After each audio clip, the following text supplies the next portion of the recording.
എന്റെ ഭാര്യ ആ സ്ഥാപനത്തിലെ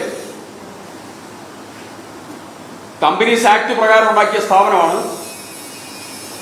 ആ സ്ഥാപനത്തിലെ ഒരു സിംഗിൾ ഷെയർ, ഡയറക്ടറാണെന്നാണല്ലോ പറഞ്ഞത്, ഒരു സിംഗിൾ ഷെയർ എന്റെ ഭാര്യയുടെ പേരിലില്ല. പിന്നെ എങ്ങനെ ഡയറക്ടറും എക്സിക്യൂട്ടീവ് ഡയറക്ടറും ഒക്കെ ആകും?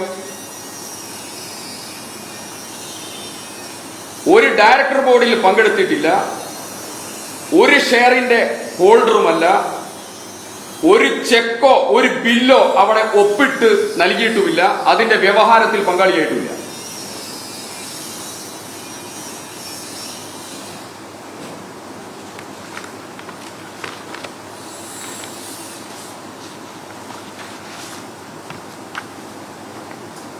ഇത് മിനിസ്ട്രി ഓഫ് കോർപ്പറേറ്റ് അഫയേഴ്സിന്റെ ഒഫീഷ്യൽ ആയിട്ടുള്ള രേഖയാണ്. ഈ രേഖയിൽ ഈ സ്ഥാപനത്തിന്റെ 3 ഡയറക്ടർമാരെ കുറിച്ച് കൃത്യമായി പറയുന്നുണ്ട്. 3 ഡയറക്ടർമാർ. 1 ഫിറോഷ്, 2 വസീം, 3 റാഹില ബാനു. ഇത് കോർപ്പറേറ്റ് അഫയേഴ്സിന്റെ ഒഫീഷ്യൽ ആയിട്ടുള്ള ഡോക്യുമെന്റാണ്.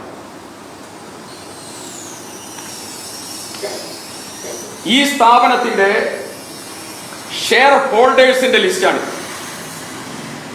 ഇതും ഒഫീഷ്യലായി ലഭ്യമാണ്. ഇതിലെവിടെയെങ്കിലും എന്റെ ഭാര്യയുടെ പേരിൽ ഷെയറോ ഡയറക്ടറോ ആയി ഉണ്ട് എന്ന് ചൂണ്ടിക്കാണിക്കാൻ മാനേജിംഗ് ഡയറക്ടർ എന്നാണ് പോലീസ് പറഞ്ഞിരിക്കുന്നത്. ആ പോലീസ് ഇതൊക്കെ തെളിയിക്കാൻ ബാധ്യസ്ഥരാണ്.